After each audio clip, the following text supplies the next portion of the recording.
¿Cuáles han sido tus errores en talento? En estos años los bancos han costado menos de una vez patrimonio. Y cuando tú ves que los bancos digitales valen 10 y 15 veces patrimonio, dices, bueno, hay que hacer una movida diferente. Al tío mayor de mi esposa, que se llamaba Cayetano Gentile, es el que matan en la novela. No sé si te acuerdas si la leíste. En la educación de mi familia nosotros nos enseñaron a no pelear.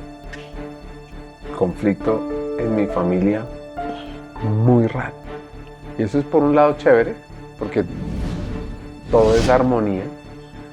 Pero después cuando entras al mundo laboral, ¿hasta dónde puede llegar esa vulnerabilidad como CEO? Sí, yo, si está preocupado, no le puede pasar la preocupación al equipo. Si tiene cosas que no le funcionan, tampoco las puede pasar hacia la acción, hacia la Junta, porque se vende esa empresa al gobierno venezolano, totalmente. Y me tocó esa transición del gobierno venezolano, que ya cambió todo, cambiaron al presidente, y ahí sí fue que ya busqué otro horizonte y llegué a ser final. Que no te levantes, quieras venir a trabajar. Porque en algunas de mis épocas laborales, alguna época la tuve donde me levantaba y no quería trabajar. Un CEO de un banco que dice que quiere crear una inteligencia artificial que haga lo que le da jartera, lo aburrido para enfocarse en lo importante. Un zurdo que perdió dibujo 3 veces. Una familia italiana que llegó por accidente al Caribe colombiano. Un líder que confiesa que evita el conflicto porque lo educaron a no pelear. Y una frase incómoda sobre el futuro del trabajo. La IA es clave y necesitamos aprender a usarla porque si no nos va a impactar. Este episodio tiene de todo: Barranquilla, inmigración, liderazgo, transformación, impactar de Barranquilla al mundo, cómo construir algo grande sin perder lo humano, cómo hablar más de nosotros que de yo y sobre todo, cómo acelerar el crecimiento de un banco cuando compites con grandes titanes. Piero, bienvenido a Hackers del Talento, un honor tenerte, ¿cómo estás? Muchas gracias, Ricardo, muy contento de estar por acá. Hoy tenemos de todo para conversar, de tecnología, de crecimiento, de liderazgo, de Italia, mejor dicho. Y vamos a empezar de pronto por algo de negocio.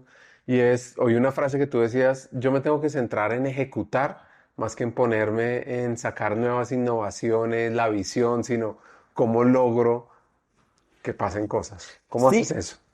el tema es que uno empieza, nosotros como veníamos en el banco de convertirnos de compañía de financiamiento a banco, empezábamos como a estar sacando productos nuevos y tal, y en esa sacada de productos nuevos uno empieza como a dejar no todas las cosas perfectas. Y yo creo que no tenemos suficientemente mercado para decir, si yo lo hago bien, mi competencia es yo mismo. Entonces, digamos, ahora estamos tratando hemos cambiado la estructura, orientándose al mercado, teniendo más agentes comerciales. Entonces, digamos, al final, a mí se me volvieron los números una obsesión. Ok. Me estoy ayudando a inteligencia artificial para que me ayude a cosas que normalmente me dan cartera, como el seguimiento diario, pero estoy obsesionado en crear un agente que sea mejor que yo desde el punto de vista de seguimiento a los resultados, que es lo que necesitamos hacer. Tuviste a Mark Zuckerberg, que sacó como una versión de IA de él mismo para que los empleados puedan conversar con él y resolver más temas al tiempo. Total, increíble. Yo lo que me sueño es tener uno que haga lo que a mí me da jartera hacer. ¿Qué te da jartera hacer? Seguimiento diario. O sea, yo soy más de proyectos, innovación, creatividad, que el numerito diario. Entonces, de verdad, ya estoy en construcción con unos amigos que me están ayudando, de un agente que empieza a pedir reportes, que empieza a contestar correos, que empieza a pedir, porque esa es la parte que más yo soy, no me gusta tanto la rutina, entonces prefiero salirme de la rutina. De la gente espero que sea, no imagen y me hace sino complementario, al revés.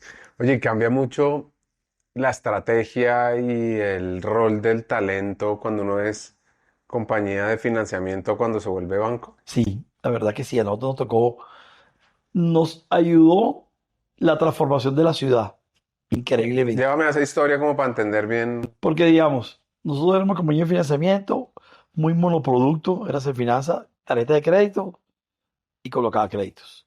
Cuando nos convertimos en banco, teníamos que hacer todo un portafolio de productos de cuentas corrientes, cuentas de ahorro, eh, todo el tema de créditos de vivienda, libranza, que no hay, como en Barranquilla y en la costa, la única sede principal, un banco, somos nosotros, no hay talento local especializado. Tú consigues un regional de un banco. Y antes nos costaba mucho trabajo que una persona del interior se fuera a Barranquilla. Yo creo que fue movimientos especiales para nosotros, unas coincidencias de la transformación de la entidad a banco y poder convencer a talentos del interior que vinieran. Entonces, digamos, hoy mi gerente de inteligencia artificial es boyacense, o sea, tengo de todas, porque para las parejas jóvenes se volvió muy atractivo el cambio de la ciudad, en Barranquilla se volvió, hay más cosas que hacer, como tú lo has visto, se ha ido últimamente, pero si hay un cambio radical, digamos, logré tener una combinación de talentos propios de la ciudad con talentos nuevos que traímos de otros bancos, que era siempre complejo. Entonces, si hay un cambio relevante en los talentos que tuvimos que conseguir. ¿Y eso significa sacar gente y traer gente nueva? Yo hice las dos cosas. Yo lo que hice fue compré mucha, yo históricamente he querido mucho de la consultoría. De la mano de la consultoría tomamos gente que tenía conocimientos que no eran los necesarios, los llevamos a un segundo nivel y las vacantes las llevamos llenando con gente nueva. Ahora sí he estado haciendo más cambios más radicales, pero antes lo que hice fue subirle un nivel a la gente con consultoría. La gente me decía, no, que tiene mucha consultoría, no. Yo creo mucho en la consultoría si la aprovecha uno para el conocimiento de la gente, para el talento. Y eso fue como la combinación que hacemos con gente antigua y gente nueva que llegó al banco. Y ahí también aprovechas las capacidades, por ejemplo, las tiendas olímpicas que tú decías, si la gente va a comprar carne también va a poder ahorrar en una caja de esas, ¿no? Total, que quiere que nosotros, como nosotros vamos al estrato bajo.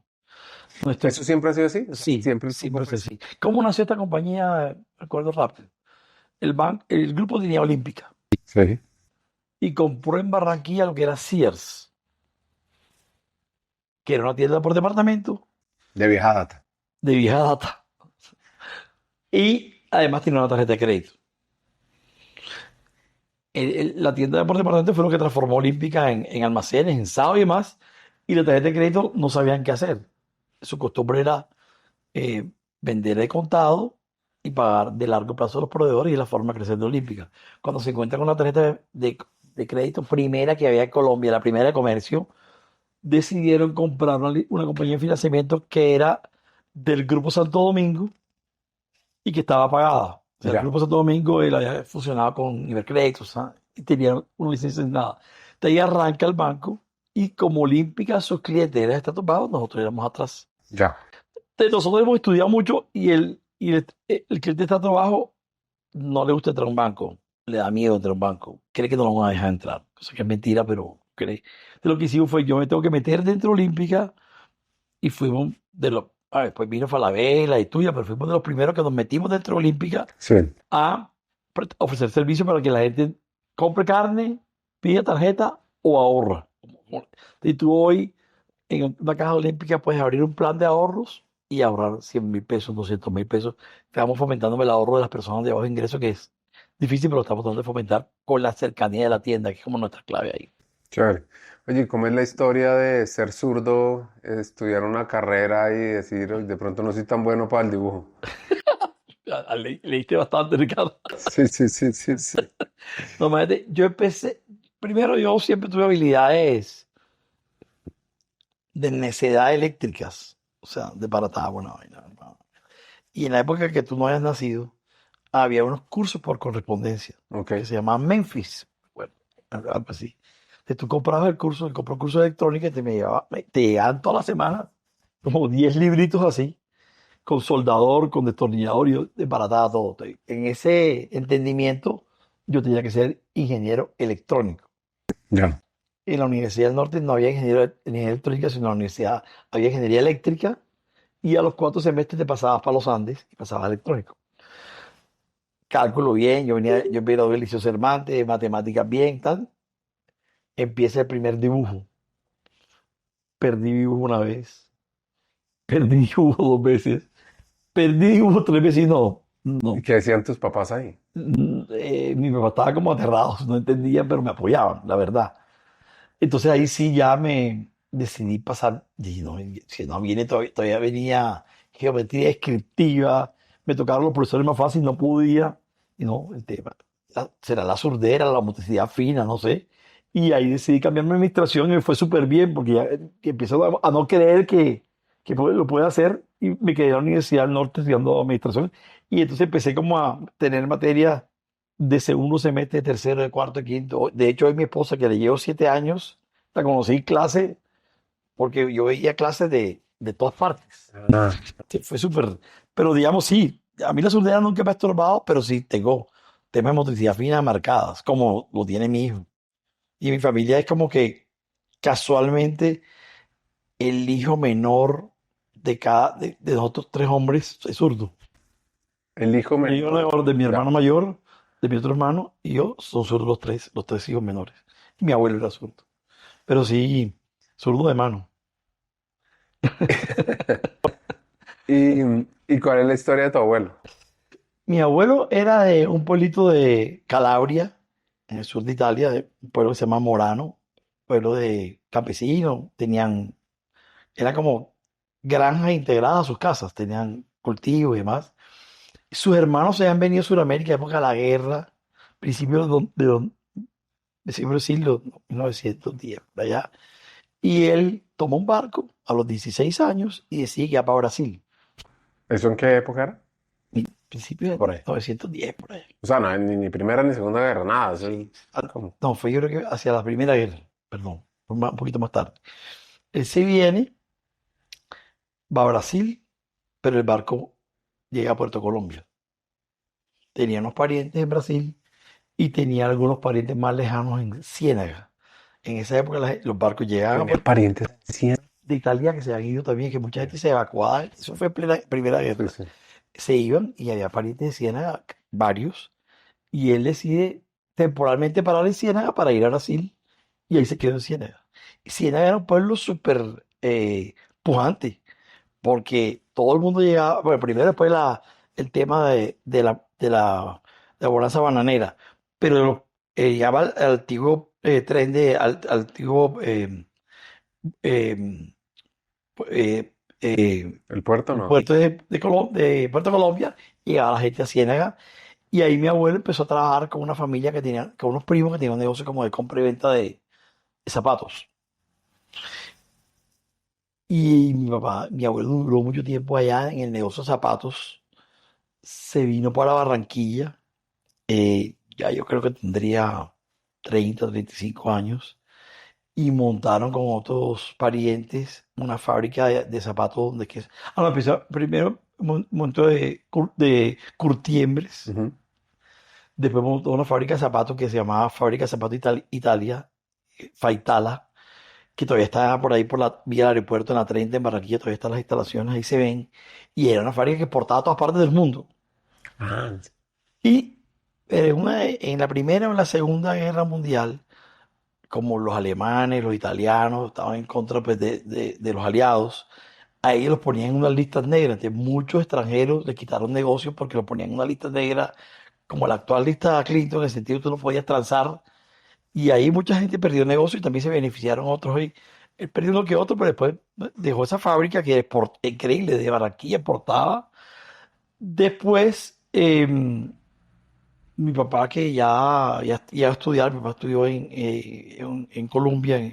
Mi abuelo siempre quería como que mi papá, que era un hombre y una mujer, estudiara en los mejores colegios, en las mejores universidades, se fue a Colombia a estudiar. Cuando vino, decidieron independizarse y montaron otro negocio de zapatos que pues se llamó Trevi, que duró mucho tiempo en Barranquilla. O sea que fuimos una empresa, una familia de zapatos. Ahí nací yo, en medio de la fábrica y almacén de zapatos. ¿y cómo es la combinación de la cultura italiana con la cultura costeña? Increíble porque mi papá que estuvo mucho, y hablaba perfecto italiano y vivió mucho tiempo en Italia y venía, eh, hay cosas en común. El italiano gesticula como el costeño, habla alto como el costeño, eh, es muy familiar como el costeño. O sea, digamos, yo creo que hay muchas cosas en común. Obviamente nos diferencia la comida, pero yo creo que al final mi papá tenía ese rasgo de muy costeño y muy italiano.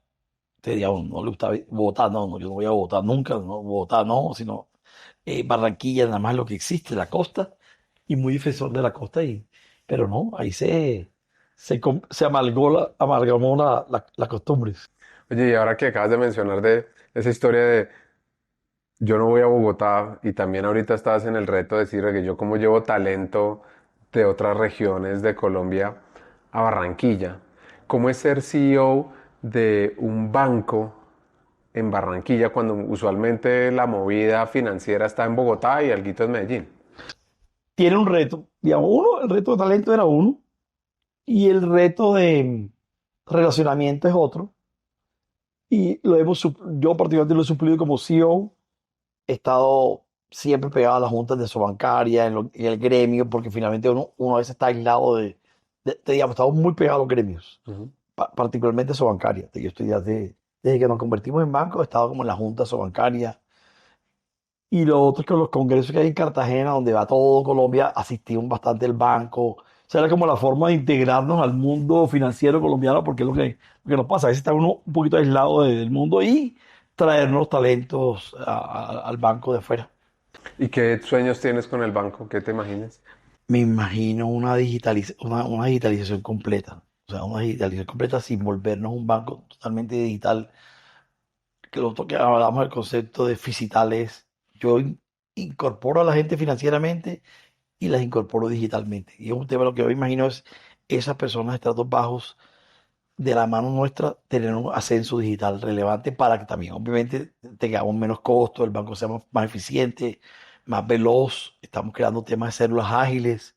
O sea, y hicimos esta compra este año de un 30% de la billetera te paga. ¿Cómo va eso? Va súper bien, estamos arrancando.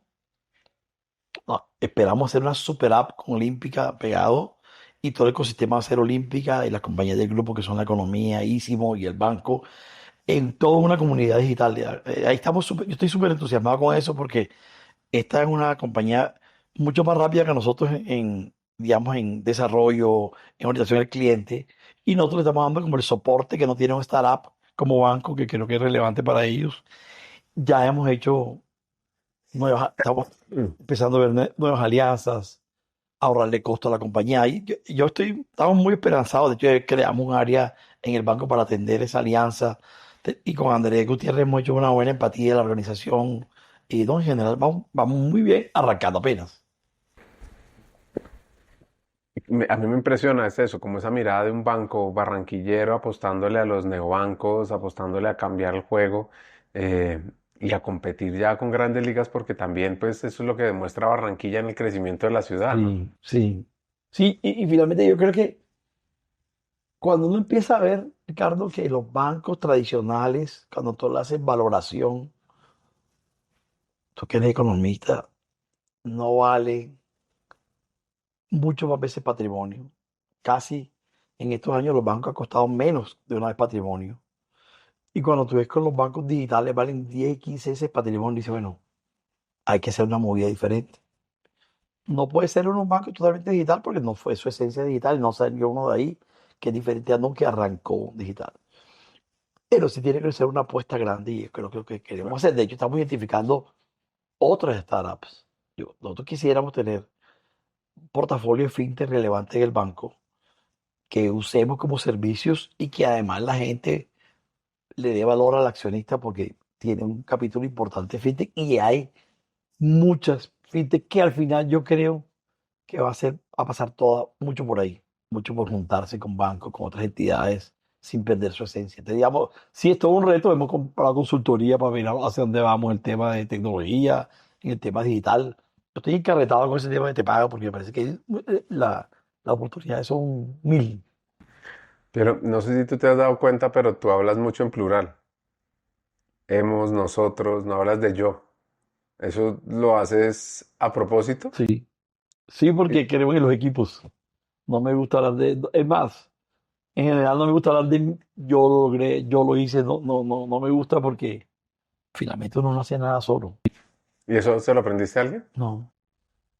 De pronto mi hermano, que también es así, mi hermano mayor, fue presidente de Promediadas, Antonio, que también es un poco así, pero no, pero yo como de manera natural creo, digamos, yo además produzco más en equipo que solo. O sea, yo dar ese tema de planeación, yo tengo que nutrirme de los equipos y es la forma como yo me nutro, si no, solo no trabajo. ¿Cómo es tu manera de liderar?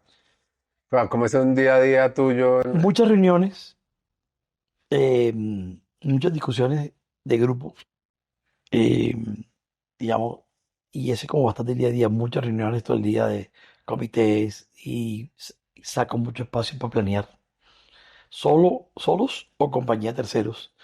y creo mucho en la labor colectiva.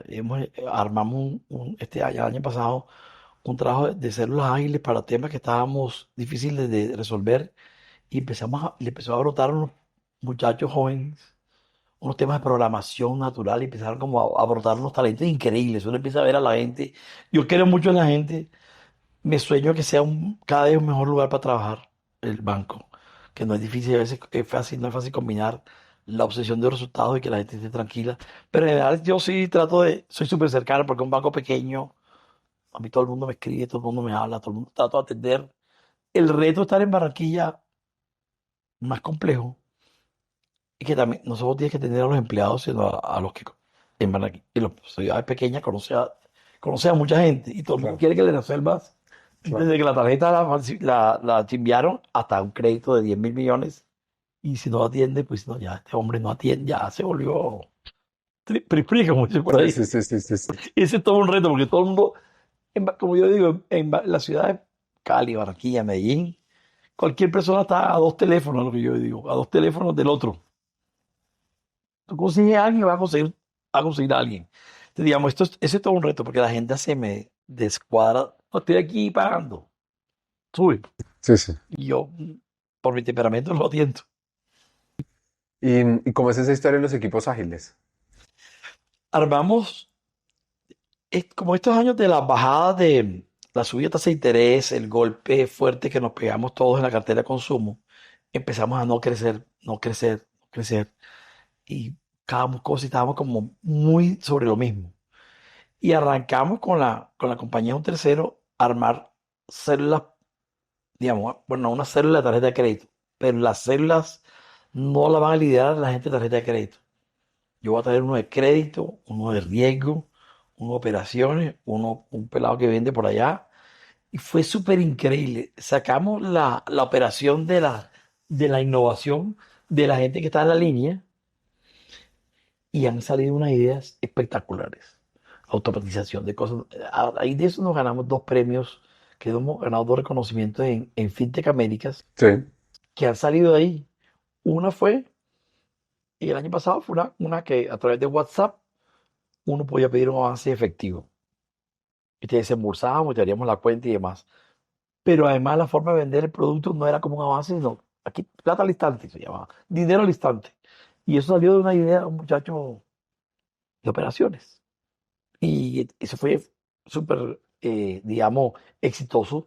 Y también el año pasado habíamos sacado, anterior habíamos sacado uno como de digitalizar todo el tema de- del tema de cobranza para que la gente se autoabastezca, qué plazo quiere. Y todo eso salió de esas células, que ahora lo que hicimos fue, como eran trabajos finitos, creamos un área que va a manejar data analítica, inteligencia artificial y la metodología de células porque quiero seguirla teniendo en el banco, pero no vamos a volver con una estructura líquida, sino que vamos a coger por problema. Que hay un tema, ármate una célula por 90 días y resuelve. Y está funcionando súper bien. Y ahí para entender entonces los equipos, o sea, tienes como un equipo fijo, por así decirlo, que hace Sí, unos roles tradicionales, y tienes un equipo, no son consultores, pero son de retos diferentes o problemas diferentes que tú total, vas moviendo. total. Y entonces, digamos, hay unos que son comunes y hay unos que cambian. Y lo que hacen es, al principio generó mucha fricción porque uno se metía en el campo del otro. Ujú. Pero ya logramos entender que esta persona, sí, tranquilo, que lo que haga él, tu meta te va a servir para tu variable, para tus cosas, no es competencia. Y eso fue más fácil. Entonces, ¿qué pasa? Que el que llega nuevo hace las preguntas que no hace el que está normalmente en el día a día. Ujú. Si yo llegara aquí y te preguntara, ¿por qué la cámara está así? De pronto te hago pensar, no, no, la podría tener de este lado. Uno da las cosas por ello. Entonces, eso fue súper relevante para nosotros. Y la verdad que fue súper descubridor de talentos además jóvenes. Incluso nosotros sacamos un reporte todos los años de las 10 tendencias de recursos humanos. Y el del año antepasado pusimos un concepto que eran las carreras laborales espagueti, como el espagueti cocinado. Sí, Y era más o menos eso, que uno se movía por proyectos, por retos, y de acuerdo a tus habilidades, a tus capacidades, a tu conocimiento, te ibas moviendo pues de una célula que llamas tú a otra, y así la gente se mantiene súper súper emocionada. motivada. Y eso, te digamos, ¿quién se ha beneficiado de eso? Pelados analistas, auxiliares, que no tienen, que a veces no le da una visibilidad. Y como yo me he metido directamente en cada célula, esos pelados presentan eso y crecen y se dan cuenta que pueden mostrarse. Y eso ha sido súper espectacular para nosotros. Qué interesante. Estaba pensando, cuando uno es CEO y un banco, pues yo me imagino el paso de una compañía de financiamiento a banco, el trabajo que debe estar detrás de eso. ¿Uno qué pierde siendo CEO? Tranquilidad. O sea, yo antes salía, cuando no era CEO, yo cogía mis vacaciones, apagaba el chip 2 semanas con mi esposa y mis hijos. Ahora eso no existe. Ahora he aprendido a manejar lo que yo de vacaciones siempre estoy conectado, mejor yo, lo que me da paz hoy estar en vacaciones es estar conectado de alguna forma. A menos que haya un rollo grande, me conecto siempre. Digamos, yo creo que eso es lo que uno pierde. Gana otras cosas, pero eso lo pierde. Un poco la tranquilidad de poder cerrar un banco, tú no puedes cerrar un sábado un cliente o una cosa que no. Y como estamos pegados al retail, más aún. Claro. El retail no para. Y el fin de semana, Y la llamada que sí. Eso es lo que he perdido. Ha ganado otras cosas uno, pero ¿cómo es la historia de Monómeros? fue una experiencia de diferentes sentimientos. Cuando yo llegué, Monómeros era mi 45% del IFI, que era el gobierno colombiano, 45% del gobierno venezolano y 5% de unos holandeses. Con lo cual el gobierno corporativo era bastante fácil. La administración, digamos, tenía la última palabra porque no había control. O sea, al principio fue muy raro porque tú llegas a una oficina de un vicepresidente financiero de una entidad como esa, que es toda, está todo hecha, está todo, y no te llega un correo, no te llega una llamada telefónica para un sobregiro. O sea, como demasiado tranquilo. Y al principio, ¿y esto será que te llegan esos documentos para estudiar los estados financieros? Y es un rol que tú como banquero no necesariamente sabes completo, lo sabes. Al principio me tocó tomar esa experiencia. En la mitad, casi al final, em, se vende esa empresa al gobierno venezolano, totalmente. Entonces me tocó esa transición del gobierno venezolano, que ya cambió todo, cambiaron al presidente y ahí sí fue que yo cambié, ya busqué otro horizonte y llegué a hacer finanzas. O sea, ya no era lo mismo, porque ya era ella una filial 100%, lo controlaba un solo accionista, aunque yo estaba muy contento ahí, pero preferí cambiar. ¿En Serfinanza te tocó emisión de acciones? No, de bonos. De De bonos. bonos todo el tiempo. O sea, yo los lideré, sí. Yo llegué como vicepresidente comercial y a los 3 años salió el presidente y yo me quedé como presidente. Y ahí empezó como la transformación del banco, de la entidad general. ¿Cuáles han sido tus errores en talento? Yo soy bastante paternalista. ¿Cómo así? Y a veces acepto eh, gente que por tener unas condiciones humanas importantes, de pronto tolero errores que no debería tolerar. Ese es como mi gran error. Digamos, hay mucha oportunidad a las personas. De pronto a veces, te digo, unas me ha ido bien porque las personas suben un nivel, pero hay otras que no y ahí uno se equivoca. Y le afecta a uno.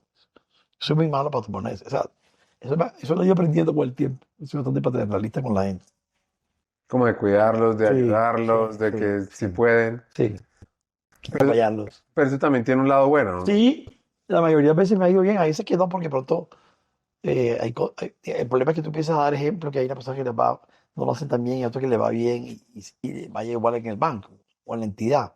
De ahí toca tomar decisiones, pero sí, yo creo en eso. De pronto ese me paso mucho, pero yo sí creo en eso, en acompañarlos, en darle oportunidad. ¿Y cuáles son, como digamos, pues siguiendo con el tema de talento, como estas conversaciones difíciles que tienes tú con el área de talento? Eh, Esto también las he aprendido con el tiempo, porque, digamos, una cosa es, eh, digamos, yo soy malo también, he sido malo históricamente, he aprendido ahora para las conversaciones difíciles en general con los empleados. Y ahorita hablamos de conversaciones difíciles, sí. Dale. Eh, y el tema en el banco ha sido, yo quiero un banco que no te levantes, quiera venir a trabajar. Porque en algunas de mis épocas laborales, Alguna época la tuve donde me levantaba y no quería trabajar. Y eso es lo que no quiero que le pase a nadie. Mi tema en recursos humanos en el banco es área por área. Hemos hecho temas de Great Place to Work, hemos hecho cursos de liderazgo, un socio de Ricardo Matamala, y, y ya encontramos áreas. ¿Cuál es la difícil? Es encontrar un área eficiente con una persona que no necesariamente apoye a la gente, lo trate bien. Y esa es de las decisiones más difíciles que hay en una entidad financiera o en una entidad cualquiera que sea. Tú eres muy bueno, pero te llevas a la gente en banda. He tratado con estas personas y lo más difícil es taller, coaching, hasta llegar hasta el final para acompañarlos. Hay unos que no se montan y toca tomar decisiones. Esa es de las difíciles, porque el que es malo con la gente y no es eficiente, pues es más fácil para ti. Sí, sí, Pero sí, el que sí. es eficiente en áreas delicadas, te toca darle manejo, pero no puede ser tan radical. Y eso es como de lo complejo que me pasa a veces. Porque también hay veces yo siento que a uno no le enseñan cómo liderar equipos y cómo cuando lidera un equipo ganamos es todos, como tú dijiste, el nosotros Sí, y no el yo. Y muchas veces también eso genera esas ganas a veces como de sobresalir para ascender. La gente cree que ese es el camino. Y lo que más valora también muchas veces la empresa es cuando dice, oiga, el equipo va bien, el claro. equipo lo valora, el equipo lo respeta. Ahí yo creo que uno marca la diferencia en el liderazgo. Y que cada uno no le enseñan ni a ser papá ni a ser líder. A ser papá tampoco lo enseñan, ¿no? En la vida aprendiendo a ser papá y a ser líder, yo creo que es igual. Y eso es lo que pasa, digamos, obviamente todo el mundo quiere jugar su rol, de que te vean más, y yo trato de esas personas nivelarlos, ¿no? Todos, todos, todos, todos. Y así como me viste hablar de manera natural, es lo que yo trato de hacer. Y ese es un tema difícil. A veces yo pienso entre uno cómo muestra que logra las cosas, pero también cómo muestra que las hace con el equipo. Porque Sí, también me pongo en el lado del que deja que todos hagan y no muestra realmente qué está haciendo bien, pues tampoco lo tienen en cuenta. claro. A mí lo que me ha pasado es que yo he vivido por todos los niveles de ese tipo de equipo, no equipo, independiente y tal. Me ha pasado también que en ejercicios de planeación he dado demasiada vuelta por tener muchos equipos involucrados. O sea, bueno, me han salido buenos resultados, pero más demorados.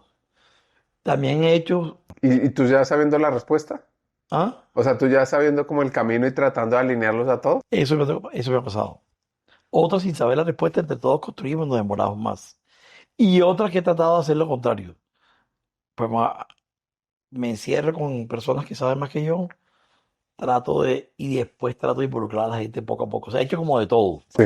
Y cada uno ha tenido como sus resultados, uno más positivo que otro, pero finalmente he intentado todo, porque a veces creo que cuando empieza a bajar mucho la decisión, se complica uno también, y la gente tampoco se empodera, entonces digamos como de lado y lado. Sí, al final yo creo que eso es como la caja de herramientas, ¿no? Tú Sí, tienes que saber cuándo. cuando usas una cosa y la otra, Suena súper fácil, ¿no? súper fácil. Y además porque, claro, tú sabes que finalmente uno, como CEO, tú sabes, la famosa soledad del CEO, que yo he tratado de tener como gente que hablo, mentor. ¿Tú lo has sentido? Sí, el CEO, si está preocupado, no le puede pasar la preocupación al equipo. Si tiene cosas que no le funcionan, tampoco las puede pasar hacia la acción, hacia la junta, porque tú siempre tienes que tener alguien con quien hablar. Yo he tenido personas en mi vida que me han ayudado a hablar, Ves que son como coach, mentores. sí, o gente que sabe mucho más que yo, personas de mucha edad que, que saben mucho, te converso y converso y los traigo y confundía y me siento y siento que yo siempre quiero conversar y conversar con la gente y ahí saco cosas, porque uno a veces se siente solo. Claro. No se siente, como si vos se siente solo a veces. Y yo me pregunto es uno, ¿hasta dónde puede llegar esa vulnerabilidad como CEO, ¿no? De decir, o sea, o sea, al decirle a la Junta, mi equipo no la está logrando, no sé qué hacer, o, Esa no se puede, esa es o, difícil. o decirle al equipo, La Junta dice que estamos mal, necesitamos moler más y uno saber que el equipo está trabajando duro. A mí me tocó hacer la segunda. Y quieren más, que tenemos que hacer más. Y recientemente conocí a una persona que de un estilo diferente al mío. En una reunión le dijo a alguien, y la persona estaba hablando de justificando lo que había hecho y demás. Me dijo, no, yo no, yo no tengo un sudorómetro. Yo nada más veo números. Yo no lo haría así, pero hay personas que hacen así. A mí no me importa qué hiciste, sino que necesitamos el número. Sí, sí. Yo no soy así, pero eso hay mucha gente que piensa así. No hiciste el esfuerzo, pero si no dio, yo sí quiero en el proceso.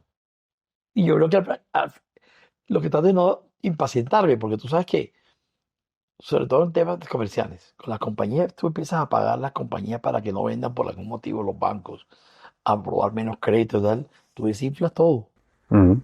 y vuelve a mover la máquina, no la vas a lograr. No, es que el negocio de la vida, eso no existe, eso no existe. Es el proceso. Te tomas más tiempo y eso, quieres que creen en el proceso. Y a veces se desespera uno. Sí, y manejar esa motivación, estaba pensando como esos empleados del sudorómetro, decir, nos toca sudar un poquito más, Sí, porque, total. y sabiendo que ya sudaste, o sea, acabas de Sí. hacer 42 kilómetros, pero corriendo en una maratón, pero eh, Ahí lo llaman a hacer cosas diferentes. Ahí lo que pasa cuando eso pasa, digo, porque vamos a cambiamos la mirada al tema, traigamos otra persona o traigamos un consultor que nos dé una mano o alguien que siempre, hay siempre personas que tienden a pensar fuera de la caja y siempre que están acostumbrados a decirte algo diferente a lo que tú ves. Trato de tener esa interacción con esas personas. y entonces las conversaciones difíciles, ¿cómo es eso? ¿Cómo es esa historia? La conversión difícil para mí la he aprendido a tener a lo largo del tiempo. La conversión difícil es, te va bien, te va mal, tratas mal a la gente, no me gusta esto que haces. A mí me cuesta trabajo. Pero digamos, tú joven o algo evitabas el conflicto. Eso Sí. es, Yo históricamente he evitado el conflicto, sin dejar de expresar mi opinión, pero el conflicto me absorbe energía. Si yo discuto con una persona, me absorbe energía. Entonces, digamos, es difícil que las personas a veces tomen esas conversaciones difíciles como no personales. mm. Que le toca a uno a recordar al Capone, pero bueno. Sí, sí, ¿Sí sí. o no? Entonces, pero he aprendido a hacerlas. Pero cada vez trabajo, todavía es parte de mi entrenamiento personal. Que la persona no identifique en la costa, también en Barranquilla, obviamente, son bastante cercanos los unos a los otros. Mm. Y hay personas que tú conoces de mucho tiempo. Tener esa conversación difícil con esas personas que trabajan contigo, pero los conoces, es más complicado porque a veces la gente cree que son temas personales y no lo son. Pero llegué a convencerme yo mismo que si no las tengo, es un cuchillo para mí mismo y para la organización. Y de los golpes fue que aprendí. Hay un libro muy bueno que se llama Radical Candor, no sé si te lo has No, leído. no lo digo. Lo escribió Kim Scott y es como de, como esa franqueza radical, ¿será? Sí, Eh, como uno poder decir, aprender a decir las cosas tal como son. Lo que pasa es que los gringos son mucho más directos, como claro, que, y no se lo toman personal. Uno sí. como latino sí es un poquito más Nosotros personal. tuvimos un asesor chileno que son bastante radicales Sí, además eso también te lo dicen. y no entendía eso. No entendía, no entendía cómo era que yo manejaba el banco sin hacer eso. Y además, la persona se estaba volviendo loco, no entendía, pero no, hombre, así es mi forma de ser. Porque yo soy negro, blanco, no hay gris. Yo creo que el gris. Yo creo que el gris existe para algunas cosas. Tiene uno que darle la vuelta al tema. Entonces sí, el mundo latino es diferente. El gringo sí te va, y el español también te va plantando fronteramente. Eh, Te voy a confesar algo que no he confesado aquí en los podcasts. En la educación de mi familia, nosotros nos enseñaron a no pelear. Conflicto en mi familia muy raro. Y eso es por un lado chévere, porque todo es armonía, pero después cuando entras al mundo laboral, al mundo relacional Claro. también con tu pareja, todo. que no es así. que también es es perfecto todo, Sí, Disney, de vez en cuando hay un conflicto, tiene uno que aprender a pelear. total. O pues aprender a Sí, confrontar y sí, decir las cosas. así es. Hay sentir. Y decirlas bien y tomárselo bien y también recibir el feedback, la retroalimentación, porque no se trata solo de atacar, sino también de recibir eso que le están diciendo a uno. Total, yo creo que todos nos educaron así. No hay conflicto, todo es perfecto. No. Además, acuérdate que nos educaron, tú eres menor que yo, pero al papá no se le puede decir nada, no se le puede confrontar. El papá la última palabra. Y seguramente a ti te está tocando ya con tus hijas chiquitas, eso que ya en el colegio le dicen que, bueno, no, pero sí, Esta generación es más no respondora me que toca porque cualquiera. el cuerpo mío, no me toca el dedo porque el cuerpo mío, digamos, es todo un tema, pero es parte como yo sigo aprendiendo, trato de seguir aprendiendo. Quiero cambiar un poquito de tema porque yo te he visto muy tecnológico por los comentarios que me has dado. ¿Cómo fue tu aproximación a la inteligencia artificial, los pasos que has dado, cómo incentivas comportamientos hacia usar la inteligencia artificial en la compañía?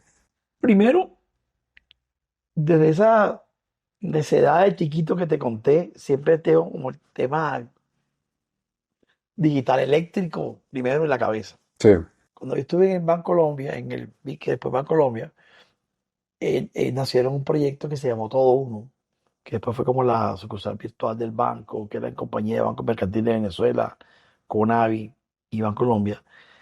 Eso iba a revolucionar el mundo digital hace, o sea, 25 años. O sea, fue como la primera ejercicio digital y era como una gran asesoría de McKinsey, 25 tomos.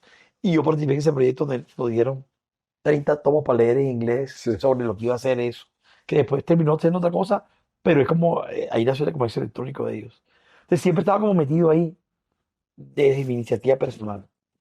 Em, Desde hace unos años, yo soy, digamos, súper inquieto, digamos, yo hoy en tecnología con mis hijos, yo creo que estoy a la par. O sea, no me dejo, me gusta, me meto. Entonces siempre estaba como inquieto entonces empecé usando ChatGPT para Sí. bobadas. Después empecé a subir un nivel, a subirle cositas y a empezar a ver que procesaba cosas. Y hace un par de años a mostrarle a los empleados, mira, tenemos que adoptar metodología de esto, pues tenemos que regularlo porque también es un complique. Y hemos venido haciendo así. Todo el tema aquí ahora de protección de datos es como el reto que tenemos ahora, crear ambientes seguros y demás. Después nos montamos herramientas de Copilot en el banco. Y hoy en lo personal, yo personalmente empecé a tomar clases con un amigo que sabe de cloud para mi gente que te decía, o sea, digamos, y eso lo que estoy haciendo es replicarlo en el banco.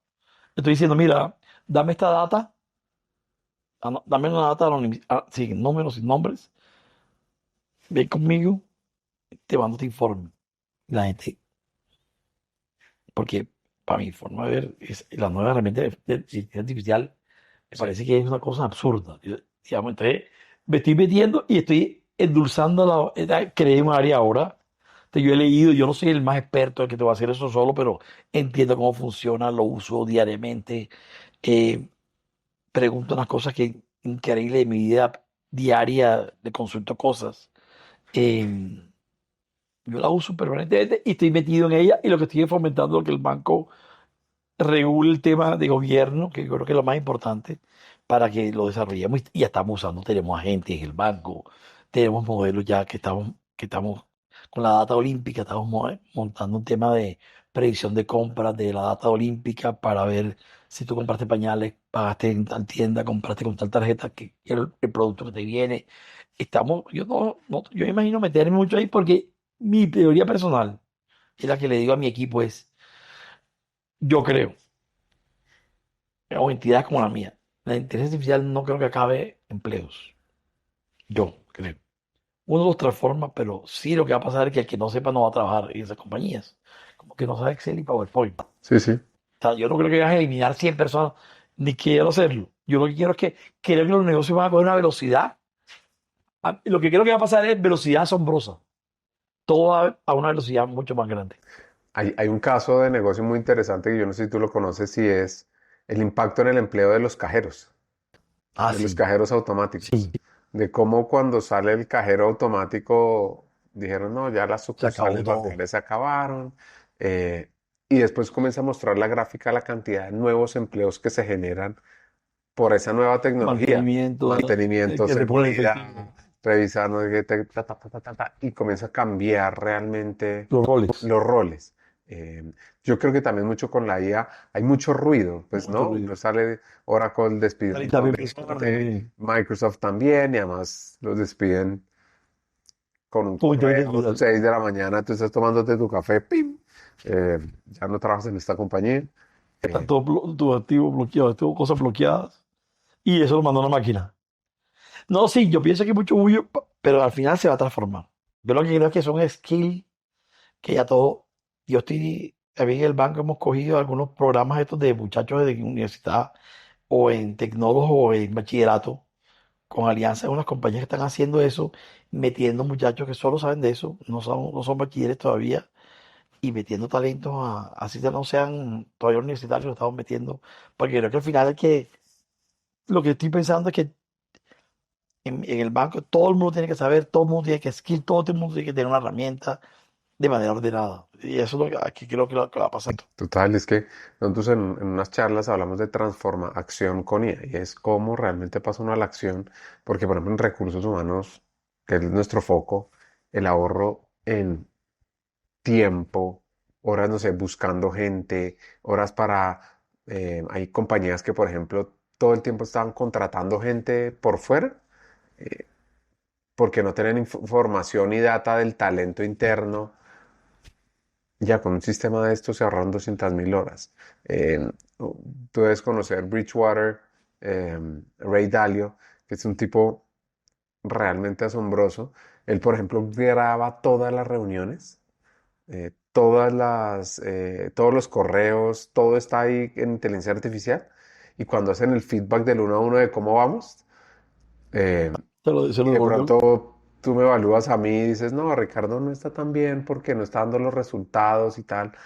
Y después te dicen, pero tú nunca le dijiste eso, tú al contrario, lo ibas en esta reunión esto, y eliminan esa política corporativa, todo con IA. Increíble. Ese es un caso chévere para mencionar. Em, una pregunta, tú tienes un hermano también muy exitoso. Sí, ¿Eso genera competencia? En algún momento, como que tú decías, yo tengo que llegar allá también. no competencia, pero siempre el hermanito de. Sí, Hasta el hermanito menor de.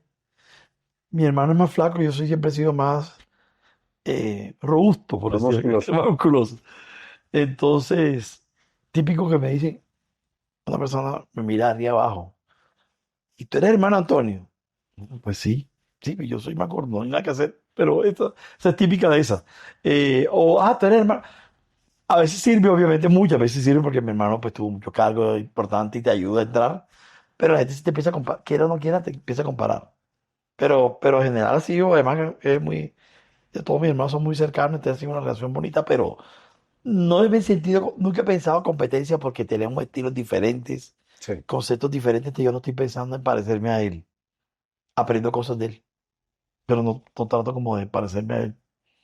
Porque nosotros tuvimos un maestro de vida que fue mi papá, que a mi papá no le interesó la fama, sino en la familia, trabajar, tener sus cosas, a los 60 años se retiró, no quería más nada, no le interesaba.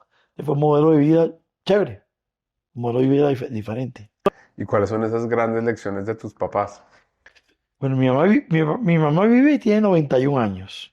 Y es nosotros le decimos la leyenda. Me Porque puse a analizar un libro que todos leímos en el colegio, el famoso de García Márquez, o uno de los más famosos, Crónica de una muerte anunciada. Y me puse a analizarlo desde el liderazgo y desde las organizaciones. Hablábamos en el libro que el pueblo no sabía que Santiago Nazar iba a morir. Habían escuchado la amenaza, todos habían visto señales, todos asumieron que alguien más iba a hacer algo.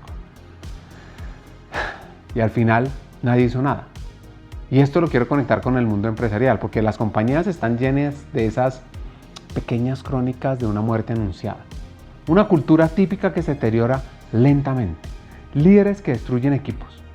talentos clave, donde has invertido muchos recursos, formación, conversaciones valientes que se van apagando. Estrategias que claramente no funcionan y nadie dice nada. Agotamiento disfrazado de compromiso y conversaciones difíciles que todo el mundo evita, que todo el mundo sabe que las necesita. El problema rara vez es falta de información. Más bien lo que se necesita es mucha más valentía. Gabriel García Márquez escribe que nunca hubo una muerte más anunciada. Y eso pasa también en el espectro empresarial, en el trabajo. Muchas crisis no explotan así de un momento a otro. Es el cúmulo de situaciones que van creciendo hasta que explotan. Simplemente llevaban años incubándose mientras la gente miraba para otro lado. Y hay otra frase que recuerdo mucho del libro que dice que la fatalidad nos hace invisibles.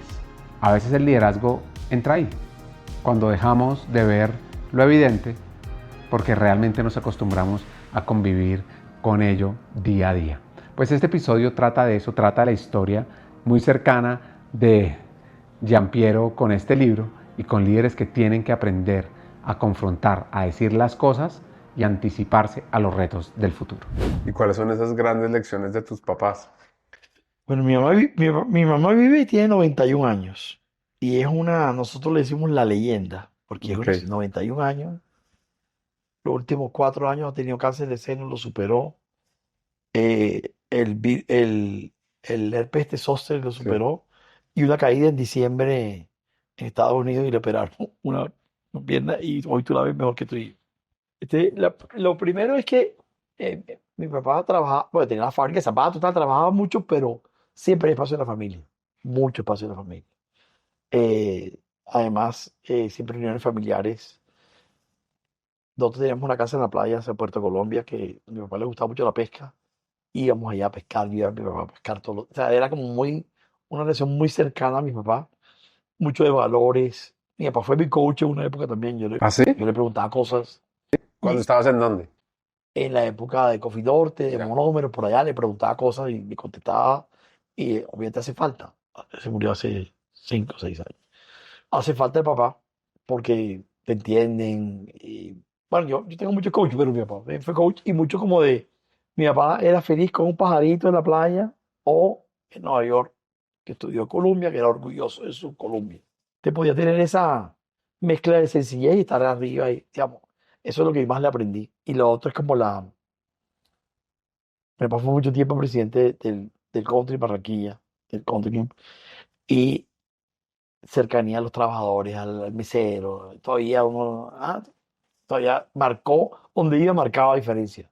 Sin ser una persona arrolladora, que los nietos sabían dónde estaba haciendo cada nieto y le ponía un correíto sobre cómo te fue en esto y me hubiera dicho, me hubiera llamado.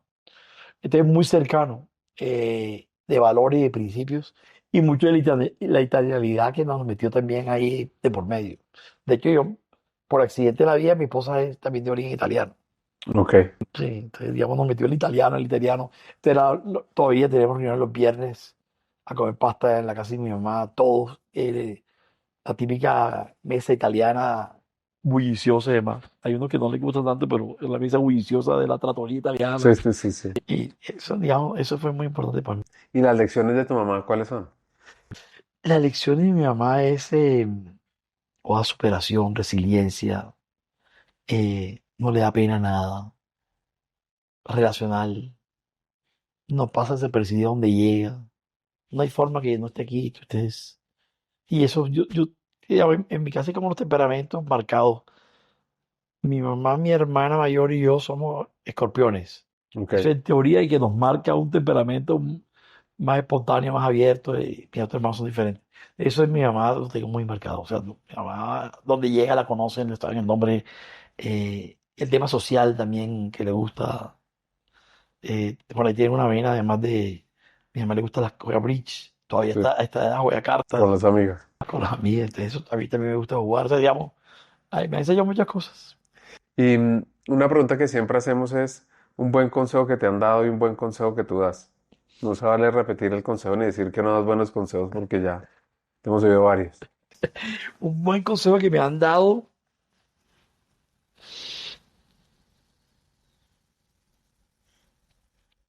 Es que em, después de tormenta viene la calma. Creo que ese es el más importante. Uno cuando está en época de tormenta cree que no viene calma. Yo creo que es de lo más importante que recibir. Cálmate, tranquilo, toma decisión, calmado.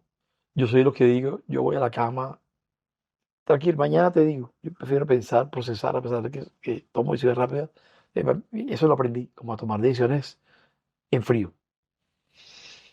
Y un consejo que daría es, tiene uno que conectarse con la gente.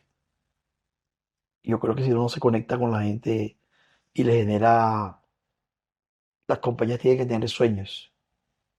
Cada vez que nosotros hemos perdido un sueño por algún motivo, porque ya hicimos el sueño, se apaga el sueño. O sea, yo estoy convencido que las compañías tienen que vivir de sueños, motivaciones, y para eso hay que conectarse con la gente.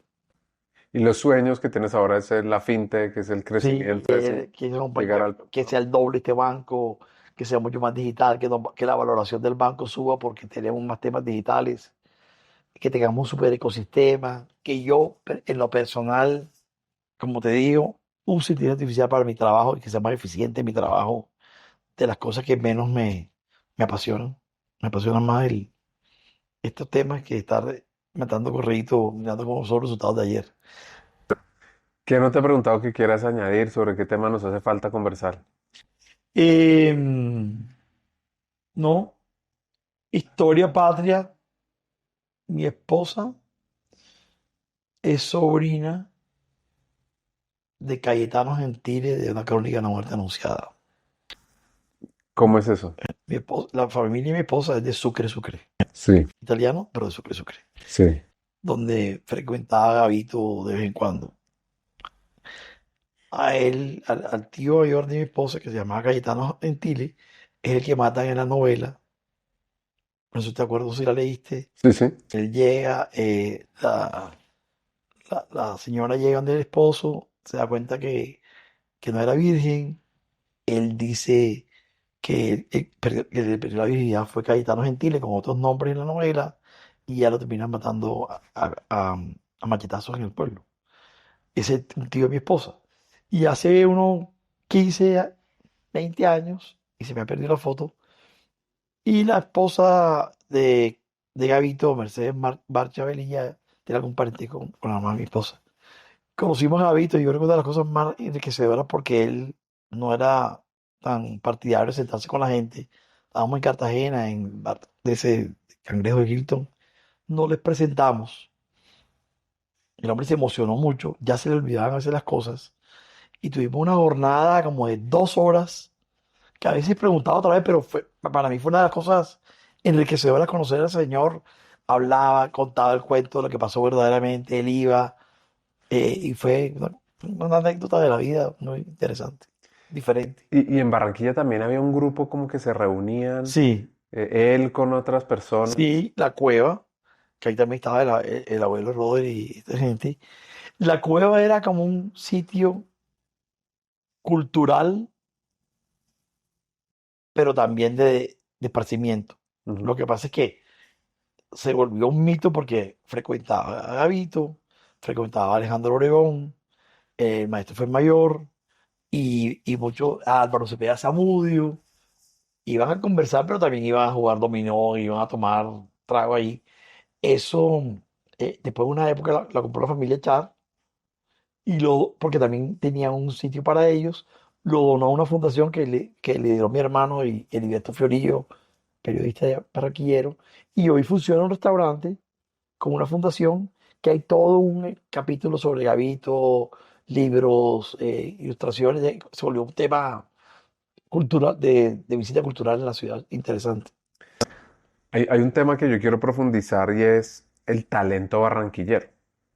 Porque uno siempre, uno no siempre, uno ve muchas veces que hablan del paisa, del bogotano de pronto, del caleño, pero el talento barranquillero es fuera de serie. ¿Y cómo es? Yo creo que, primero que el mito de que, el mito urbano que el barranquillero o el costeño es flojo, eso para mí no existe. O sea, yo creo que eso es un mito urbano.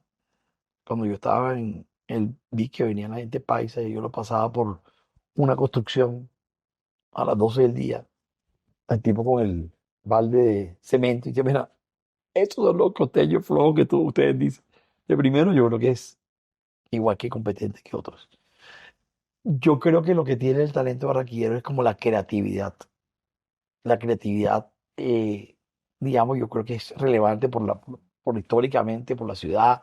Y lo otro es como una mezcla de inmigrantes que tenemos allá, que tú sabes, el alemán, el árabe, todo. Yo creo que da una persona un poquito más universal. Y eso ayuda a que el barranquillero, a pesar de que está metido ahí, es un poquito más, creo que es bastante universal. Te puede estar en otro lado, la conexión con Estados Unidos es siempre cercana. Yo creo que el talento es muy creativo.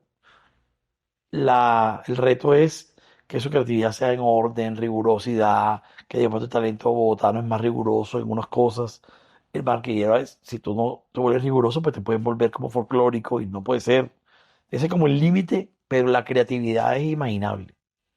Y creo que además se exporta bastante talento barranquillero, bastante, la verdad. Creo no, se Sí. exporta. Se exporta mucho y tiene Sí, mucha ambición también, sí, ¿no? O sea, tiene una, porque yo siento que lo que acabas de decir de ven Estados Unidos muy cerca, súper cerca. y entonces es como muy natural decir, pues vamos a exportar a Estados Sí, Unidos, vamos claro. a competir acá, que yo siento que en otras partes del país eso es como, Bueno, como Barranquilla estaba como a 2 horas y media de Miami, por decir algo, yo creo que se volvió una conexión. Uno por el tema de turístico, pero también por el tema de entender que hay exportaciones. Obviamente que este país ha bajado mucho la industria y en Barranquilla también se fomentó más el comercio que la industria. Pero sí hay mucha cercanía. O sea, la gente es mucho más, creo que es mucho más internacional por la zona donde está y por inmigraciones, porque los inmigrantes también marcaron la ciudad. Árabes, italianos, alemanes, franceses, de todo tipo, todos estamos mezclados. una de las cosas que yo quiero resaltar también es esa capacidad industrial barranquillera. Incluso hablando con un amigo, él me decía, oiga, nosotros tenemos plantas en México y en Barranquilla, y ahora nos sale mucho más eficiente y mejor exportar a Estados Unidos desde Barranquilla Claro, que desde México. Grupo ADA, que acá estuvo en el podcast contándonos todos los temas de talento, o sea, lo que están haciendo desde Barranquilla para el mundo es una locura. Bueno, y seguro hay 10 20 empresas más así, y eso hay que aprenderlo desde total. Barranquilla para Colombia. Sí. El ejemplo de Tecnoglass, el ejemplo de monómeros, los puertos, así. Creo que hay creo que todavía, y lo otro que pasó en Barranquilla es que en la época que Barranquilla no se desarrollaba, que tenía malas administraciones y demás, el sector privado sacó y empezó a sacar muchas cosas. Digamos, una de las que se creó fue Pro Barranquilla, que era como la empresa fue de las primeras pro que se creó para generar la promoción e inversión de la ciudad, de todos, todavía estamos ahí, todos aportamos la plata a los privados, los públicos también, y creo que eso ha sido espectacular porque han contratado estudios de cuál es el perfil de despertador, y con la Cámara de Comercio, digamos, ha habido mucho ente que ha apoyado y ha ayudado a ese tema de fomentar la expansión regional, la reubicación a Barranquilla. Siguen llegando plantas y cosas, siguen llegando, la verdad, a pesar de todo. Pero sí hay una vocación en general. Y también otros saliendo de Barranquilla hacia Centroamérica, hacia el Caribe, que son también hacia Panamá, que son, digamos, cosas naturales para nosotros. Entonces, yo creo que sí, sí es un tema como de mentalidad también. Y vivir en el puerto, vivir ahí, pensar que tú coges un avión y era más fácil transportarte y llegar. Esto es un tema más cultural, pero yo creo que es patrimonio colombiano y es el Carnaval de Barranquilla. ¿Qué significa para ti la época de carnaval? No, es una cosa increíble. Bueno, es patrimonio más de la UNESCO. Es una cultura con la cual nacemos metidos en nuestro ADN. Todas las barranquilleras quieren ser reina de carnaval. Todos los barranquilleros oyen canción de carnaval y bailan solos. Y después de cuántos, 50 carnavales, yo voy a la coronación de la reina como si fuera el primero. Una cosa que, por eso dicen que el que vive, el que lo goza. Es un tema demasiado, es arraigado en la familia. Mi hermana fue como 10 años directora de la fundación de carnaval. Entonces siempre lo vi como de cerca, además. pero es una cosa increíble, o sea, y la gente no entiende que es monarquía. O sea, Ok. eso es una monarquía realmente. Sí, sí. La gente son las mismas personas pero eso es lo que le gusta a la gente, o sea, eso no está en contra de la cultura, es monarquía y las reinas son para toda la vida. Cuando se sale la reina nueva, se une con toda la reina de 70 años que todavía se siente reina y la de 25. Esto está, y lo otro del carnaval es que se vive en toda la ciudad, no es solo en la Vía 40 donde dan las cumbias, sino el pueblo, el barrio que tiene una reina. Es demasiado metido en el ADN nuestro, mejor dicho. Y se ha vuelto una fiesta bastante internacional ahora, pero tiene muchas raíces locales. Hay gente que trabaja todo el año para su vestido de la danza del carnaval o ahorra para eso. Y lo otro que me parece relevante es que la batalla de Flores, después que la gente pisa la vía 40, no sé si ha estado a la vez, todos somos iguales. En la batalla de Flores todos somos iguales. Ahí no hay ninguna diferencia de nada. Entonces, y todo el mundo goza igual, el presidente de la compañía, que la persona que trabajó todo el año para eso. Y creo que eso es una cosa de convivencia ciudadana súper interesante. Y del valor de las tradiciones, ¿no? De lo Sí. importante que es recordar Guardarlas. de dónde venimos y quiénes somos. Total, total. Yo creo que eso es una cosa que además todo el mundo lo tiene. O sea, es increíble. O sea, si tú hoy haces sondeo de niñitas de 3 años hasta 20, se vas a encontrar que el 70% quieren ser reinas de carnaval. De hecho, es un problema cada vez que hay una reina, cómo la selecciona y eso. Pero es una cosa increíble. Antes los barranquilleros nos íbamos, estábamos un par de días, nos íbamos para algún lado. Ahora todos nos quedamos, todos los 4 días nos quedamos. Qué maravilla poder hablar con Giampiero, con un líder que está rompiendo esquemas, estructuras, miradas desde el Caribe al mundo. Y con esto cierro con mis 5 hacks. El primero, qué bueno es hablar de nosotros como líder y no tanto yo. 2, vuelve la ejecución una obsesión. 3, si te educaron a no pelear, las conversaciones difíciles tendrás que aprenderlas a la fuerza. 4, las compañías tienen que vivir de sueños, siempre ten uno activo. Y 5, delega a la IA lo aburrido, lo que te da jartera, para que te enfoques en lo que de verdad da valor. Hasta un siguiente episodio, sigamos hackeando el talento y no olvides suscribirte a este canal. Esta sexta temporada llega recargada para mostrar el potencial del talento en América Latina, entender cómo lideran quienes toman decisiones, explorar transformaciones empresariales, el futuro del talento humano y cómo la tecnología redefine el trabajo, siempre con un propósito central: humanizar.